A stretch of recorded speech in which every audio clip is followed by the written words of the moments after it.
Mir জুমলার gate Dhaka বিশ্ববিদ্যালয় এলাকার একটি ঐতিহাসিক মোগল স্থাপনা। এই গেটটি ঢাকা গেট বা ময়মনসিংহ গেট নামে পরিচিত।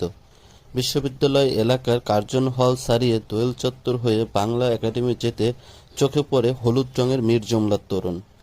এই তোরণের তিনটি অংশের একটি রয়েছে বিশ্ববিদ্যালয়ের নবায়নযোগ্য শক্তি গবেষণা কেন্দ্রের দিকে, মাঝের অংশ পড়েছে রোড ডিভাইডারের মাঝে এবং অপর অংশটি রয়েছে সোহরাওয়ার্দী উদ্যানের দিকে, তিন নেতার মাজারের পাশে। এটি একটি মুঘল স্থাপনা। এর অবস্থান ঢাকা, বাংলাদেশ এবং নির্মাণ কাজের সমাপ্তি হয় 1700 শতাব্দীর দিকে। প্রায় 400 বছরের পুরনো এই স্থাপত্য নিদর্শনা দীর্ঘদিন অযত্ন আর অবহেলায় জরাজীর্ণ অবস্থায় পড়েছিল। এই এলাকায় মেট্রো রেলের কাজ শুরু হলে আরও বেশি ঝুঁকির মধ্যে পড়ে যায় ঢাকা গেট। অবশেষে ভগ্নপ্রায় এই নিদর্শন সংস্কারের উদ্যোগ নেয় ঢাকা দক্ষিণ সিটি কর্পোরেশন। ঢাকা গেট কবে, কিভাবে, কারা, কী উদ্দেশ্যে নির্মাণ করেছিল এ নিয়ে ইতিহাসবিদ ও প্রত্নতাত্ত্বিকদের মতে পার্থক্য রয়েছে। তবে বেশিরভাগের মতে এটি মুঘল আমলে নির্মিত হয় মীর জুমলার হাত ধরে এবং তখন এটি ছিল ঢাকার একমাত্র প্রবেশপথ।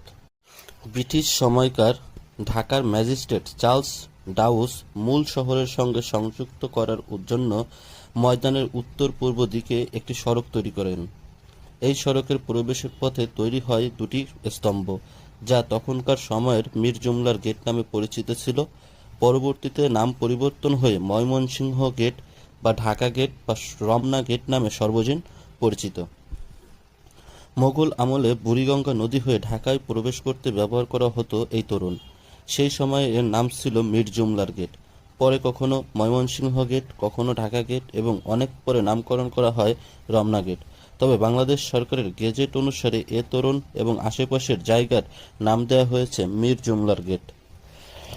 প্রায় 100 থেকে 150 ইঞ্চি ব্যাসার্ধ এ ধরনের স্তম্ভ খুবই বিরল, যার উপরে রয়েছে কারুকাজ করা চারকোনা বিশিষ্ট একটি শেড। পশ্চিম পাশের বড় স্তম্ভের পাশেই রয়েছে অপেক্ষাকৃত ছোট আরেকটি স্তম্ভ।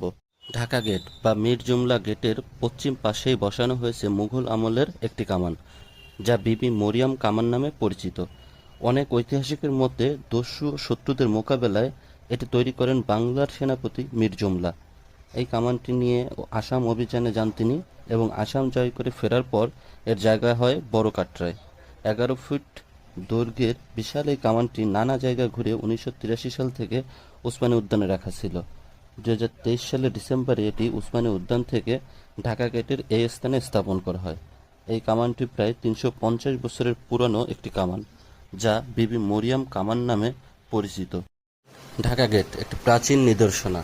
এমন প্রাচীন নিদর্শনা আরও দেখতে সাথেই থাকুন, পাশেই থাকুন। আজ চলে যাচ্ছি, তবে যাচ্ছি না। আবারও কোনো নতুন তথ্য নিয়ে, নতুন কোনো ছোট শর্ট ভিডিও নিয়ে আপনাদের সামনে চলে আসবো আমি, অর্প হোসেন, ব্লগ থেকে। ভালো থাকবেন।